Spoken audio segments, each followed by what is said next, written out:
شرور أنفسنا ومن سيئات أعمالنا من يهده الله فلا مضل له ومن يضلل فلا هادي له وأشهد أن لا إله إلا الله وحده لا شريك له وأشهد أن محمدا عبده ورسوله أما بعد فإن خير الحديث كتاب الله وخير الهدي هدي محمد صلى الله عليه وسلم وشر الأمور محدثاتها وكل محدثة بدعة وكل بدعة ضلالة وكل ضلالة في النار. أعوذ بالله السميع العليم من الشيطان الرجيم. بسم الله الرحمن الرحيم. يا أيها الذين آمنوا اتقوا الله حق تقاته ولا تموتن إلا وأنتم مسلمون. وقال يا أيها الناس اتقوا ربكم الذي خلقكم من نفس واحدة وخلق منها زوجها وبث منهما رجالا كثيرا ونساء واتقوا الله الذي تساءلون به والأرحام إن الله كان عليكم رقيبا. يا أيها الذين آمنوا اتقوا الله وقولوا قولا سديدا يصلح لكم أعمالكم ويغفر لكم ذنوبكم ومن يطع الله ورسوله فقد فاز فوزا عظيما. قال الله تعالى في القرآن المجيد في مقام آخر وسارعوا إلى مغفرة من ربكم وجنة عرضها السماوات والأرض وأعدت للمتقين.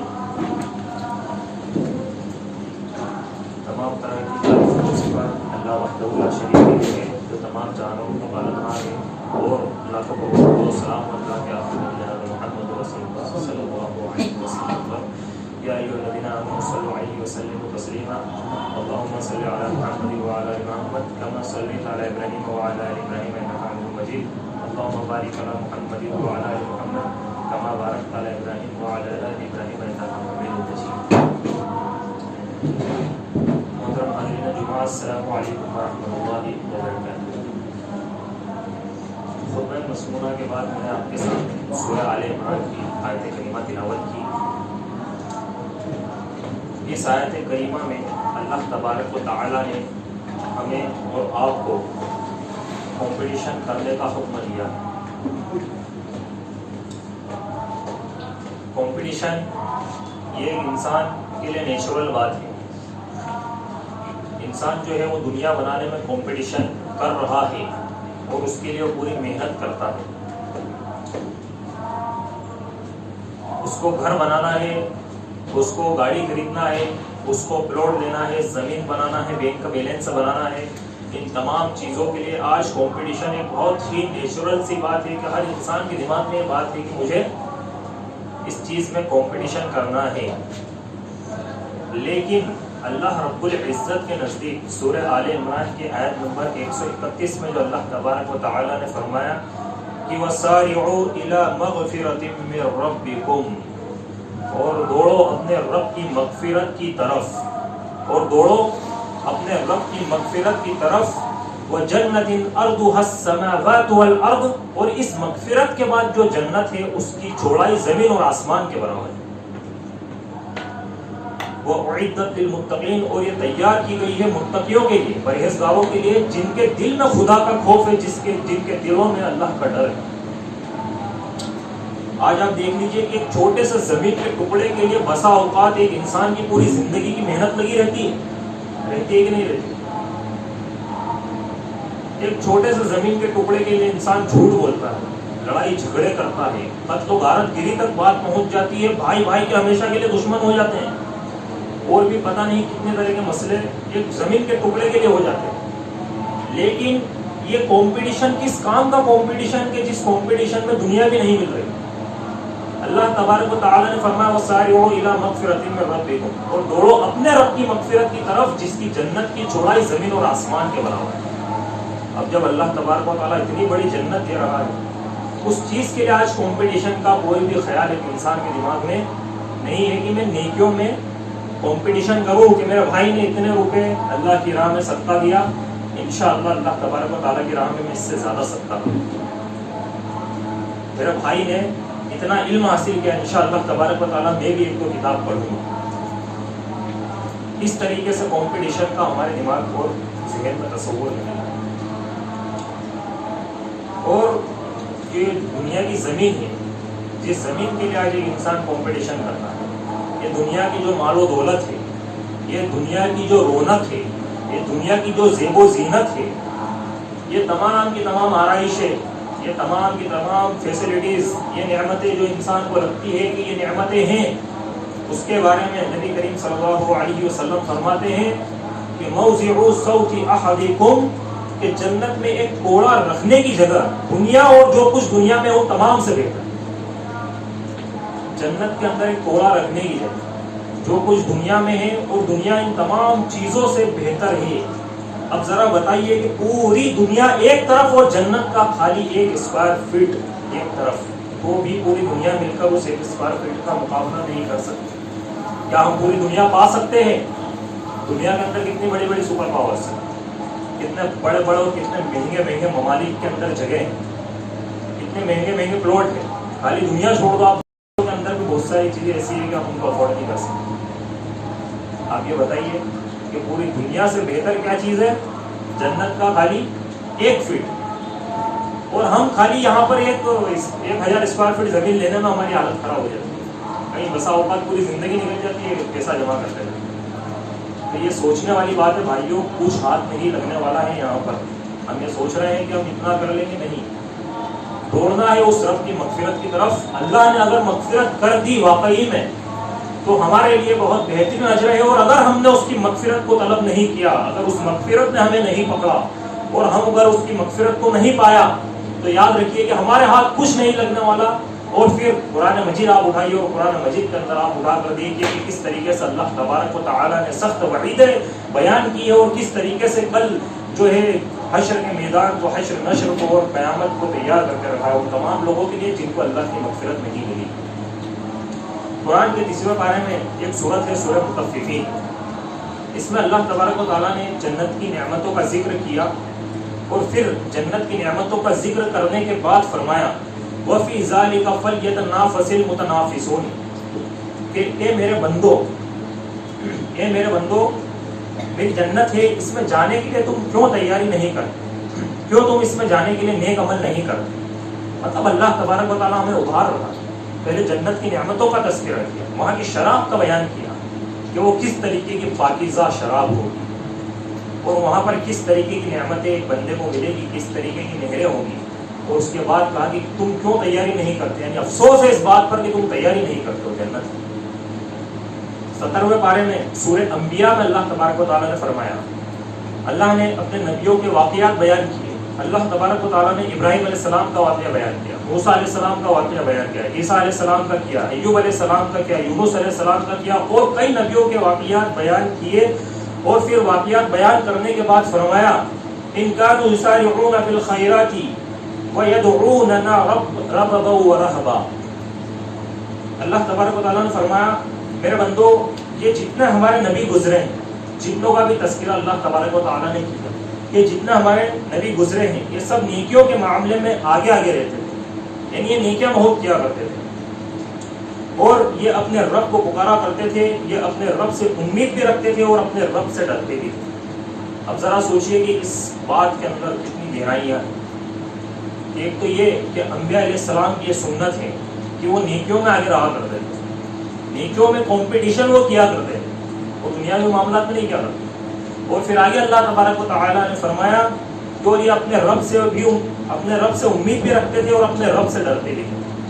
آج ہم نے امید لگائی ہے غیر اللہ سے. غیر اللہ سے امید لگائی ہے کہ نہیں لگائی؟ مطلب ہمیں صرف جو ہے عمل نہیں کرنے. دیکھیے جن قوموں کے عمل بگڑ جاتے ہیں، جن قوموں کے اعمال بگڑ جاتے ہیں، اللہ تبارک و تعالیٰ ان قوموں کے حالات بگاڑ دیتا ہے. جن قوموں کے اعمال بگڑ جاتے ہیں اللہ تبارک و تعالیٰ ان کو پستی میں ڈال دیتا ہے جب تک عمل درست نہیں ہوتے. کیونکہ جتنی بھی مصیبتیں ایک انسان کے ساتھ اس زندگی کے اندر جڑی ہوئی ہے، ایک انسان کو مصیبتیں، پریشانیاں، تکلیفیں جتنی بھی آتی ہے وہ تمام اس کے ہاتھوں کی کمائی کی وجہ سے آتی ہے کہ جو اس نے آگے بھیج دیا کر کے، اس نے عمل درست نہیں کی. اور یہ اتنی زندگی اس نے صرف کس چیز میں نکال دی؟ عیش و آرام میں نکال دی، لگژری میں نکال دی. کسی کی آدھی زندگی کٹ گئی ہے، آدھی کا وہ انتظار کر رہا ہے نکلنے کا. کسی کے 10-20 سال بچے ہیں، کوئی ابھی نوجوانی کی دہلیز پر کسی نے قدم رکھا ہے، لیکن کوئی پلاننگ اس تعلق سے نہیں ہے کہ اللہ کی مغفرت کی طرف ہم جا رہے ہیں یا نہیں جا رہے ہیں. تو یہ سوچنے والی بات ہے. اور یہاں پر انبیاء اکرام کا تذکرہ کر کے اللہ تبارک و تعالیٰ نے آج اگر کہیں مسجد اور مدرسے کا چندہ ہوتا ہے, تعاون ہوتا ہے, تو اس کے اندر اللہ تبارک و تعالیٰ نے ہمیں توفیق دی ہے, یا کوئی شخص ہے جس کو توفیق دی ہے, تو 1000 روپے دے سکتا ہے, وہاں پر 100 روپے دیتا ہے, 100 روپے دے سکتا ہے, وہاں پر 10 روپے دیتا ہے. تو یہ کم دینے کی وجہ نعوذ باللہ کی یہ تو نہیں کہ ہمیں اللہ سے امید کم ہے, نعوذ باللہ. اللہ تبارک و تعالیٰ کی ذات مال و دولت سے نوازنے والی ذات, مغفرت کرنے والی ذات, اور اللہ تبارک و تعالیٰ کے انبیاء کرام جتنے بھی نبی گزرے ہیں ان تمام نے جو ہے نیکیوں کے اندر پہل کی, لیکن ہم پیچھے کی طرف جا رہے ہیں. اس کی وجہ کیا؟ اللہ کے نبی کے صحابہ کو دیکھو کس قدر نیکی میں آگے رہا کرتے تھے کہ ایک مرتبہ اللہ کے نبی صلی اللہ علیہ وسلم بیٹھے ہوئے ہیں اور صحابہ کرام بھی تمام کے تمام کچھ صحابہ کرام بیٹھے ہوئے ہیں. اللہ کے نبی ان صحابہ سے سوال کرتے ہیں, پوچھتے ہیں من اصبح منکم اليوم صائما, کہ تم میں سے کون ایسا ہے آج کہ جس نے آج کے دن کا روزہ رکھا ہے. حضرت ابو بکر صدیق رضی اللہ تعالی عنہ وہ ہاتھ اٹھاتے ہیں اور کہتے ہیں کہ اللہ کے نبی صلی اللہ علیہ وسلم میں نے آج کا روزہ رکھا ہے. پھر اللہ کے نبی سوال کرتے ہیں من تبع منکم جنازۃ, کہ تم میں سے کون ہے جو ابھی مومن کا جنازہ پڑھ کے آیا ہے. پھر حضرت ابو بکر سب سے پہلا ہاتھ اٹھاتے ہیں اور کہتے ہیں اللہ کے نبی میں جنازہ پڑھ کے آیا ہوں. پھر اللہ کے نبی صلی اللہ علیہ وسلم کہتے ہیں من اطعم منکم اليوم مسکینا, تم میں سے کون ایسا ہے جس نے آج مسکین کو, ضرورت مند کو کھانا کھلایا ہے. پھر حضرت ابو بکر صدیق رضی اللہ تعالی عنہ ہاتھ اٹھاتے اور کہتے کہ اللہ کے نبی صلی اللہ علیہ وسلم آج میں نے مسکین کو کھانا کھلایا ہے. پھر نبی کریم صلی اللہ علیہ وسلم سوال کرتے ہیں من عاد منکم مریضا, کہ تم میں سے کس نے آج جو ہے مریض کی عیادت کی. پھر حضرت ابو بکر صدیق ہاتھ اٹھاتے اور کہتے کہ اللہ کے نبی صلی اللہ علیہ وسلم آج میں نے مریض کی عیادت کی. اس قدر نیکیوں میں, اس قدر نیکیوں کے لیے سبقت یہ اللہ کے نبی کے صحابہ کا معمول تھا. پھر نبی کریم صلی اللہ علیہ وسلم نے فرمایا مجتمعنا فی امر دخل الجنہ, کہ اے میرے صحابہ یہ 4 نیکیاں اگر ایک دن میں کسی شخص کے اندر جمع ہو گئی تو اس کے اوپر اللہ تبارک و تعالی جنت کو واجب کر دیتا ہے, اور ابو بکر صدیق پر جنت واجب ہو گئی.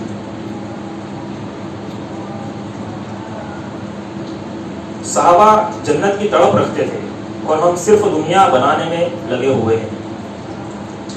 آج آپ دیکھیے کہ جس دنیا کے پیچھے ہم بھاگتے ہیں, ٹھیک ہے اس دنیا کے اندر ہمیں کمانا ہے, ہمیں بچوں کو کھلانا ہے, لیکن اس قدر اس کے اندر ملوث نہیں ہونا ہے کہ ہم اللہ اور اس کے ذکر سے غافل ہو جائیں. آج ایک انسان اچھا خاصا چلتا پھرتا انسان ہے, تندرست انسان ہے, اس کو کینسر ہو جاتا ہے. ہٹا کٹا انسان, اس کو کینسر ہو جاتا ہے, اور کینسر ہونے کے بعد جب اس کی رپورٹ آتی ہے کینسر کی, کچھ مہینے وہ ادھر سے ادھر بھاگتا ہے, اچھے سے اچھے بڑے بڑے ہاسپٹلس میں جاتا ہے, علاج کرواتا ہے, اور پھر خبر آتی ہے کہ ان صاحب کا انتقال ہو گیا. تو یہ دنیا کی حقیقت ہے, یہ دنیا کی حقیقت. اسی لیے اللہ نے سورہ منافقون میں ہمیں اور آپ کو سمجھایا کہ یا ایھا الذین آمنوا لا تلھکم اموالکم ولا اولادکم عن ذکر اللہ, کہ اے ایمان والو لا تلھکم, تمہیں ہلاکت میں نہ ڈال دے, اموالکم تمہارے مال, ولا اولادکم اور تمہاری اولادیں, عن ذکر اللہ اللہ کے ذکر کے تعلق سے. یعنی اے ایمان والو تمہیں تمہارے مال اور تمہاری اولادیں اللہ کے ذکر سے غفلت میں نہ ڈال دے, یعنی تمہیں اللہ کا ذکر ہی یاد نہ رہے, تم اللہ کو بھول جاؤ. اور پھر فرمایا وَمَن يَفْعَلْ ذَلِكَ فَأُولَٰئِكَ هُمُ الْخَاسِرُونَ, اگر تم ایسا کرو گے تو تم سے زیادہ خسارے والا, نقصان والا اس دنیا میں اور کوئی بھی نہیں. وَأَنفِقُوا مِمَّا رَزَقْنَاكُم مِّن قَبْلِ أَن يَأْتِيَ أَحَدَكُمُ الْمَوْتُ, اور خرچ کرو اللہ کی راہ میں, مِمَّا رَزَقْنَاكُم جو ہم نے تمہیں رزق دیا ہے, مِن قَبْلِ أَن يَأْتِيَ أَحَدَكُمُ الْمَوْتُ اس سے پہلے کہ تم میں سے کسی کی موت کا وقت قریب آئے. فَيَقُولَ رَبِّ لَوْلَا أَخَّرْتَنِي إِلَىٰ أَجَلٍ قَرِيبٍ، اور جب موت آ جائے گی تو تمہاری زبانیں بولے گی اے ہمارے رب ہمیں تھوڑا سا وقت اور دے دے، تھوڑی سی مہلت اور دے دے، لیکن وہ مہلت ملنے والی چیز نہیں۔ یہاں پر اللہ تبارک و تعالیٰ نے انسان کی زندگی کے تعلق سے چند گوشوں کے تعلق سے بات کہی، اور واقعی میں ایک انسان آج ان باتوں سے، ان چیزوں سے بے خبر ہے کہ قرآن اس سے یہ باتیں کر رہا ہے کہ اگر ایسا کرو گے تو تم سب سے زیادہ خسارے میں رہو گے۔ اور خرچ کرنے کے تعلق سے، موت کو یاد کرنے کے تعلق سے ایک انسان آج بے خبر ہے۔ اللہ کہتا ہے وَلَن يُؤَخِّرَ اللَّهُ نَفْسًا إِذَا جَاءَ أَجَلُهَا، کہ جب کسی انسان کی موت آ جائے تو اس کو ایک لمحے کے لیے، ایک سیکنڈ کے لیے بھی مہلت نہیں دی جائے گی، یعنی اس کو موت آ دبوچے گی، در دبوچے گی۔ وہ بچنے کی چیز نہیں ہے کہ ایک انسان اس سے بچ جائے یا ایک انسان جو ہے اس سے دور چلا جائے، بلکہ موت اس کو آ کر پکڑ لے گی۔ اسی لیے اللہ کے پیارے نبی صلی اللہ علیہ وسلم نے فرمایا اتقوا خمسا قبل خمس، کہ 5 چیز کی قدر کرو 5 چیزوں سے پہلے۔ پہلی چیز شباب کا قبلہا رمیق، کہ اپنی جوانی کو غنیمت جانو اس سے پہلے کہ تم بوڑھے ہو جاؤ، تمہیں بڑھاپا آ جائے۔ ایک انسان جوان ہوتا ہے، جوانی کے اندر وہ بڑا مصروف رہتا ہے کام کاج کے اندر اور دوسری چیزوں کے اندر، ذمہ داریوں کے اندر، لیکن جب بڑھاپا آ جاتا ہے اس کے بعد وہ عبادت کے اندر لگتا ہے، لیکن کیا وہ بڑھاپے کی عبادت اللہ تبارک و تعالیٰ کے نزدیک جوانی کی عبادت سے زیادہ محبوب ہو سکتی ہے؟ جہاں پر اللہ کے نبی نے فرمایا شبابک قبلہا رمیق، آج ہماری جوانیاں کدھر کی طرف جا رہی ہے، ہمیں دیکھنے کی ضرورت ہے۔ قوم کے نوجوان قوم کا مستقبل ہوتے ہیں، اور آج اس قوم کے نوجوانوں کو آپ دیکھ لیجئے کہ کس قدر رنگینیوں کے اندر ملوث، کس قدر دنیا کی رونق کے اندر، زیب و زینت کے اندر، آرائش کے اندر، فتنۃ النساء، عورتوں کے فتنے کے اندر، ان تمام چیزوں میں کس طرح سے گرفت میں جا چکے ہیں، کسی چیز کا بھی کوئی ان کو خیال نہیں۔ اور پھر ہوتا کیا ہے؟ پھر ہوتا یہ ہے کہ اللہ تبارک و تعالیٰ ان کی جوانی کو ان کے منہ پر مار دے گا کل قیامت کے دن، کہ شباب کا قبلہا رمیق، جب دنیا کے سارے جوان رنگینیوں میں مست ہو، جب دنیا کے سارے جوان دنیا کی زیب و زینت کے اندر مست ہو، آرائشوں میں مست ہو، یہاں کی ختم ہو جانے والی نعمتوں کے اندر گھلے ملے ہوئے ہو، اور ایک جوان اللہ کی بارگاہ میں سجدے میں گرا ہوا ہو، ایک جوان اللہ کے لیے روزہ رکھتا ہو، ایک جوان اللہ کے لیے صدقہ و خیرات دیتا ہو، ایک جوان جو ہے اللہ کی راہ میں جہاد کرتا ہو، تو اس رشک والی جوانی پر اللہ تبارک و تعالیٰ کی رضا۔ قیامت کے دن اللہ اس آدمی کو، اس شخص کو جو اپنی جوانی کو غنیمت جان کر عبادت میں لگا دیتا ہے، اس کو کل قیامت کے دن وہ گرمی سے بچائے گا، اس کو بھوک سے بچائے گا، اس کو سورج کی تپش سے بچائے گا۔ اور آپ ایک بات یاد رکھ لیجئے کہ بڑھاپے کے اندر کتنی بھی ورزشیں کر لو، کتنی بھی کسرتیں کر لو، اور کتنی بھی دوائیاں کھا لو، جوانی واپس لوٹ کر آنے والی نہیں۔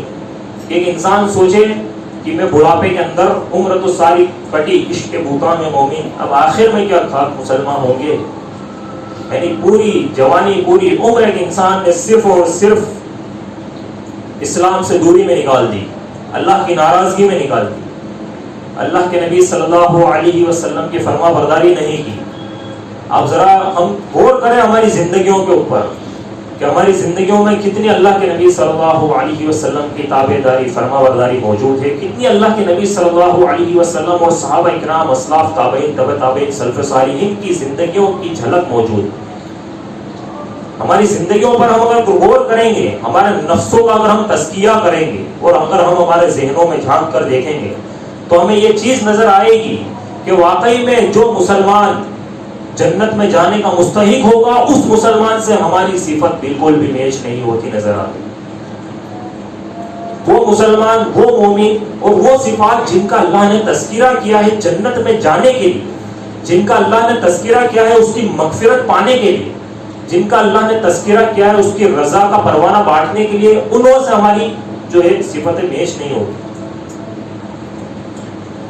پھر دوسری چیز فرمایا وَصِحَّتَكَ قَبْلَ صَلَمِكَ، اور اپنی صحت کو غنیمت جانو اس سے پہلے کہ بیمار ہو جاؤ، اس سے پہلے کہ آپ کی کھانے کی پسندیدہ چیزوں کی لسٹ کم ہو جائے اور جو آپ کو پسند نہیں ہے اس کی لسٹ بڑھ جائے، اس سے پہلے کہ آپ کے ہاتھ پیر کام کرنا بند کر دیں۔ ایک انسان بیمار ہو جاتا ہے، کوئی 2 مہینے تک بیمار رہتا ہے، کوئی 2 سال تک بیمار رہتا ہے، کوئی 20 سال تک اس بیماری کے اندر ملوث رہتا ہے۔ بیماریاں کئی طریقے کی ہوتی ہیں، لیکن جب وہ تندرست رہتا ہے، اس کے وقت کا صحیح استعمال نہیں کرتا، اس 20 سال کی بیماری میں سوائے ندامت کے اس کے پاس کچھ باقی نہیں ہے، اللہ یہ کہ اللہ تبارک و تعالیٰ اس کو معاف کر دے، اللہ یہ کہ وہ اللہ تبارک و تعالیٰ سے توبہ نصوح کر لے، ایسی توبہ کہ وہ واپس سے اس کے اندر جانے کا گمان نہ ہو، ایسی توبہ کہ واپس سے اس بیماری سے نکلنے کے بعد جب وہ واپس سے صحت کے اندر آ جائے تو وہ عبادت کے اندر لگا ہے۔ ایسی توبہ نہیں کہ جب وہ بیمار ہوا، جب وہ صحت میں تھا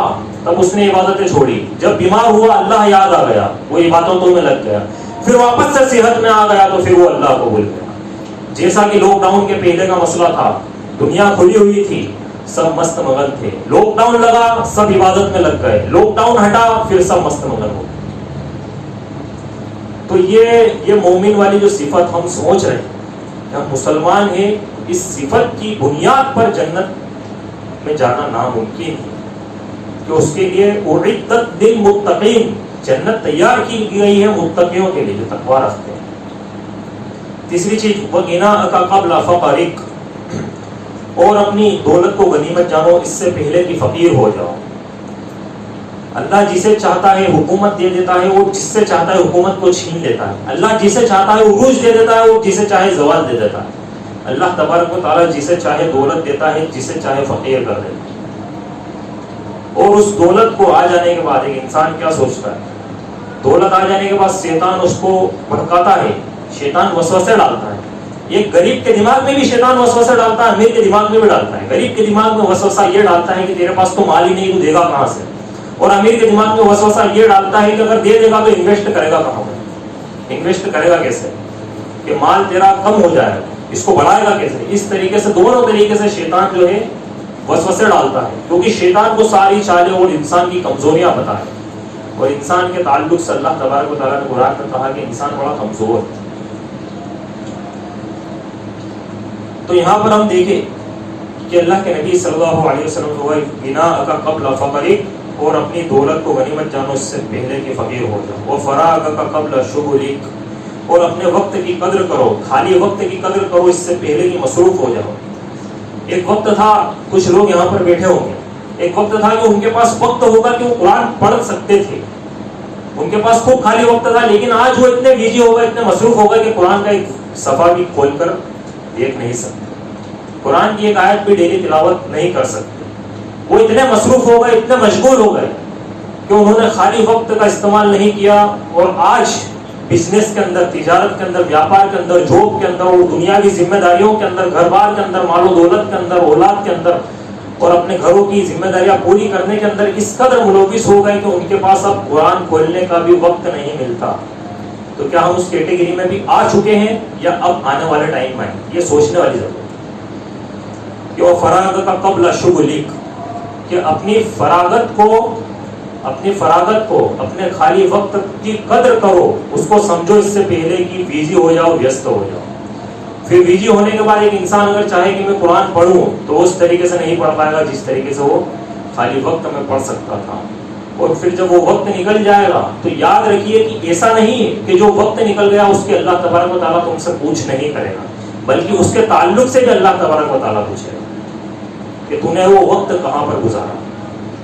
وہ حیاتک قبل موتک، اور زندگی کو غنیمت جانو اس سے پہلے کہ موت آ جائے۔ نیکیوں میں کمپٹیشن کرنے کی ضرورت ہے۔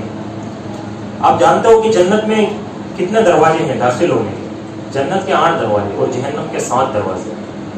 جنت کے جو 8 دروازے ہوں گے، ان 8 دروازوں سے اللہ تبارک و تعالیٰ لوگوں کو داخل کرے گا، جنتیوں کو داخل کرے گا۔ دنیا میں جس نے جو نیکی کری، دنیا میں جس نے جو نیکی کری اور جو جتنی زیادہ کرے گا اس کو اس حساب سے اس دروازے سے داخل کیا جائے گا اور اس کو اس دروازے سے انٹری ملے گی۔ مثال کے طور پر دنیا میں کوئی انسان ساری نمازیں پڑھتا ہے اور وہ نفل نمازیں بھی پڑھتا ہے، سنتوں کا پابند ہے، نفل کا پابند ہے، فرائض اس کی مکمل ہے، تہجد وہ ادا کرتا ہے، تو اس کو اللہ تبارک و تعالی باب الصلاح والے گیٹ سے انٹری دے گا۔ اس گیٹ کے اندر ہم آتے ہیں یا نہیں آتے؟ چلو ایک دروازہ یہ ہمارے لیے تھا۔ دوسرا باب الزکاۃ، کوئی انسان اگر زکوٰۃ دیتا ہے، وہ زکوٰۃ برابر پابندی سے نکالتا ہے اور انصاف کے ساتھ زکوٰۃ کو نکال دیتا ہے، زکوٰۃ کے اندر خیانت نہیں کرتا، اس کو باب الزکاۃ والے دروازے سے انٹری ملے۔ کوئی اگر اللہ کی راہ میں اپنے مال اور اپنی جان دونوں لے کر حاضر ہے کہ جب ضرورت پڑے گی میں لگا دوں گا، اور پھر وہ لگا دیتا ہے، تو اس کو باب الجہاد والے دروازے سے انٹری ملے گی۔ اور اگر کوئی اللہ کی راہ میں روزے رکھتا ہے، وہ نفلی روزے بھی رکھتا ہے اور فرائض کی بھی مکمل پابندی کرتا ہے، تو اس کو باب الریان والے دروازے سے اللہ تبارک و تعالیٰ انٹری دے گا۔ اور اس طریقے سے اللہ تبارک و تعالیٰ جس کی جو نیکی ہوگی اس حساب سے اس کو انٹری دے گا۔ حضرت ابوبکر صدیق رضی اللہ تعالیٰ عنہ وہیں پر بیٹھے تھے، ان کے دماغ میں ایک خیال آیا، انہوں نے اللہ کے نبی صلی اللہ علیہ وسلم سے کہا کہ نبی کریم صلی اللہ علیہ وسلم، اگر کوئی شخص، کوئی آدمی ایسا ہوگا کہ جس کے اندر یہ ساری صفتیں موجود ہوگی، کہ جو شخص نماز بھی پڑھتا ہوگا، نفلی نمازیں بھی پڑھتا ہوگا، زکوٰۃ بھی دیتا ہوگا، صدقہ اور خیرات بھی کرتا ہوگا، جہاد بھی اس نے اللہ کی راہ میں کی ہوگی، اور اس نے روزے نفلی سب رکھے ہوں گے، تو کیا اس کو اللہ تبارک و تعالیٰ سارے دروازوں سے جانے کی اجازت دے گا؟ اللہ کے نبی صلی اللہ علیہ وسلم نے فرمایا ہاں اے ابوبکر صدیق، کہ جو شخص تمام عمل کے اندر مکمل ہوگا، اللہ تبارک و تعالیٰ اس کو یہ اجازت دے گا، یہ آزادی دے گا، یہ حق دے گا کہ وہ جس دروازے سے چاہے چلے جائے، اس کے لیے تمام کے تمام دروازے اللہ تبارک و تعالیٰ کھول دے گا۔ پھر فرمایا کہ ابوبکر تم انہی میں سے ہو، کہ تمہارے لیے اللہ تبارک و تعالیٰ جنت کے 8 دروازے کھول دے گا۔ تو یہ صحابہ کرام رضوان اللہ علیہم اجمعین کا عمل تھا، ان کی سبقت تھی۔ غزوہ تبوک کو آپ دیکھیے کہ سخت گرمی کا موسم ہے اور کھجور کے کٹنے کا وقت ہے، سخت گرمی کا موسم ہے، کسانوں نے جو کھجور اگائی ہے اس کے کٹنے کا وقت ہے، ان کو ان کی مزدوری ملنے کا وقت ہے، ان کو ان کا پھل ملنے کا وقت ہے، اور ادھر سے اللہ کے نبی صلی اللہ علیہ وسلم کو خبر ملتی ہے کہ رومیوں کی طرف سے ایک بڑا حملہ ہونے والا ہے، رومیوں کی طرف سے ایک بڑا لشکر جو ہے وہ حملہ کرنے والا ہے، اور مدینے سے برابر 700 کلومیٹر دور تبوک نامی ایک جگہ ہے، وہاں پر رومیوں کا لشکر آ کر ٹھہر گیا ہے اور وہ ہم پر حملہ کرنے والا ہے۔ نبی کریم صلی اللہ علیہ وسلم نے صحابہ اکرام سے کہا ہمیں تبوک جانا ہوگا، اور دنیا کی سپر پاور، دنیا کی بڑی فوج رومی حکومت کے فوجیوں سے ہمیں لڑنا ہے۔ یہاں پر کسی بھی صحابی کی پیشانی پر شکن نہیں آئی، تمام صحابہ اکرام وہاں پر موجود تھے، اللہ کے نبی نے حکم دیا کسی کے بھی پیشانی پر شکن نہیں آئی، کہ ادھر تو گرمی کا سخت موسم ہے، تپتی ہوئی دھوپ، اور پھر اس کے اوپر جو ہے ریگستان جو کہ چیٹنے والا ہے، اس کے اوپر چل کر ہمیں سفر کر کے جانا ہے، اور پیچھے پھر مال کا فتنہ کے پیچھے کیا کس چیز کی کٹائی ہونے والی ہے؟ کھجور کی کٹائی ہونے والی، جو کہ ان کا مین بزنس تھا۔ اب کسی بھی صحابہ کے چہرے پر یا دماغ پر یا ماتھے پر کوئی شکن نہیں آئی۔ صحابہ اکرام رضوان اللہ علیہم اجمعین نے لبیک کہاں نکلے، اور 700 کلومیٹر کا سفر وہ طے کرنے لگے سخت گرمی میں۔ حالت یہاں تک آ گئی کہ سواری کے اونٹوں کو ذبح کر کے کھانا پڑا، وہ سواری کے اونٹوں کو کھا گئے۔ پھر جب اونٹ ختم ہو گئے تو ایک کھجور میں سے 4 صحابہ، ایک کھجور کو 4 صحابہ چوسا کرتے تھے اور اسی سے وقت نکالا کرتے تھے۔ اللہ کے نبی صلی اللہ علیہ وسلم نے تبوک جانے سے پہلے صحابہ اکرام کے درمیان یہ اعلان کیا تھا کہ من جہج جیش العشرہ فلہ الجنہ، کہ یہ پریشانیوں والے لشکر کے لیے جو چندہ دے گا، اس تکلیف دینے والے لشکر کے لیے جو چندہ دے گا، میں اس کو جنت کی گارنٹی دیتا ہوں، جنت کی ضمانت دیتا ہوں۔ صحابہ اپنی اپنی حیثیت کے مطابق آتے اور نبی کریم صلی اللہ علیہ وسلم کی خدمت میں اپنے تعاون کو پیش کرتے، اپنی امداد کو پیش کرتے۔ ان میں سے بہت سارے غریب صحابہ تھے، وہ ایسے تھے کہ ان کے پاس دینے کے لیے کچھ نہیں تھا، تو انہوں نے دن بھر ڈیوٹی کرتے، رات کو بھی شفٹ انہوں نے ادا کی، اور رات کی شفٹ کا بھی جو کچھ انہیں جو وغیرہ ملتا وہ مٹھی میں بھر بھر کے لا کے نبی کریم صلی اللہ علیہ وسلم کی خدمت میں پیش کرتے۔ اب ذرا سوچئے کہ یہاں پر نہ تو ہتھیار نہ گھوڑے ہیں نہ کوئی مطلب ایک بڑی طاقت ہے، اور سامنے جو ہے بڑی فوج، بڑا لشکر جو کہ اس وقت کا سپر پاور تھا وہ کھڑا ہوا ہے، اور اس سے جنگ لڑنی ہے، اور یہاں پر رات کی شفٹ ہو رہی ہے، اور اس کے اندر ایک مٹھی دو مٹھی جو اللہ کے نبی صلی اللہ علیہ وسلم کی خدمت میں لا کے پیش کر رہے ہیں۔ لیکن ان کا ایمان کا وہ تقاضا تھا، ان کی آنکھوں سے جو آنسو اس وقت نکل رہے تھے کہ وہ اللہ کے نبی صلی اللہ علیہ وسلم کی خدمت میں جب لا کر جو ڈالتے تو روتے اور رو کر پیٹ پھیر کر جانے لگتے، اس شرمندگی کے ماری کہ اللہ ہمیں اور دیتا تو ہم اور اللہ کی راہ میں قربان۔ اب یہاں پر آپ دیکھیے کس منافقین وہاں پر کھڑے ہوئے اور منافق ان کا مذاق اڑا رہے ہیں کہ یہ تمہارے ایک مٹھی دو مٹھی جو سے تم اسلام کی خدمت کرو گے، اس سے تم اسلام کو پالو گے۔ اللہ کے نبی صلی اللہ علیہ وسلم نے ان منافقوں کو جواب دیا، کہا کہ میرے صحابہ کی ایک مٹھی جو کی طرف مت دیکھو، اللہ کی قسم اگر تم احد پہاڑ کے برابر بھی سونا خرچ کر دو تو اس ایک مٹھی جو کے برابر تم نہیں پہنچ سکتے، اس ایک مٹھی جو کے برابر تم نہیں پہنچ سکتے، اس کا تم مقابلہ نہیں کر سکتے۔ اب ذرا یہاں پر آپ دیکھیے، یہ ان کے ایمان کا تقاضا تھا، یہ ان کے ایمان کا لیول تھا کہ وہ ایک مٹھی جو اور پورا کے پورا احد پہاڑ کے برابر سونا، وہ اس کا مقابلہ۔ اور پھر وہ صحابہ کرام رضوان اللہ علیہ نکلے اور جا کر انہوں نے ان سے جنگ کی اور ان کو جنگ میں ہرا۔ تو یہ جو تھا یہ ایمان اور استقامت اور تقوی کا معاملہ تھا کہ وہ نکلے اور جا کر انہوں نے جنگ کی۔ اب حضرت ابوبکر صدیق رضی اللہ تعالیٰ عنہ وہ آتے ہیں اور حضرت عمر بھی وہاں پر موجود ہوتے ہیں، وہ اللہ کے نبی صلی اللہ علیہ وسلم کے اس حکم کو سنتے ہیں کہ جنگ لڑنی ہے اور تعاون کی ضرورت ہے۔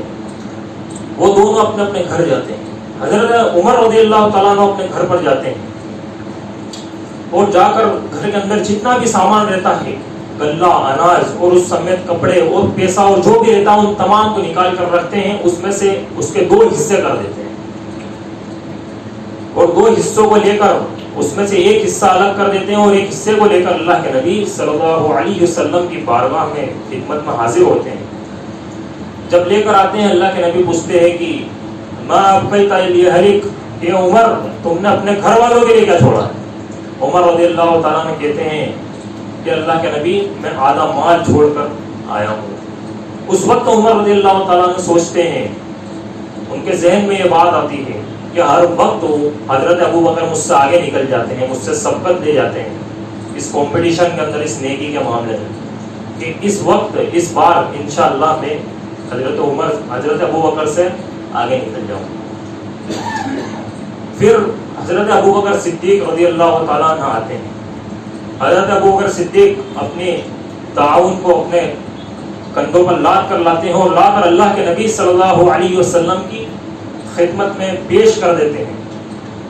اللہ کے نبی صلی اللہ علیہ وسلم ابوبکر سے کہتے ہیں کہ ما ابقیت لأہلک، کہ ابوبکر تم اپنے گھر والوں کے لیے کیا چھوڑ کر آئے ہو؟ ابوبکر صدیق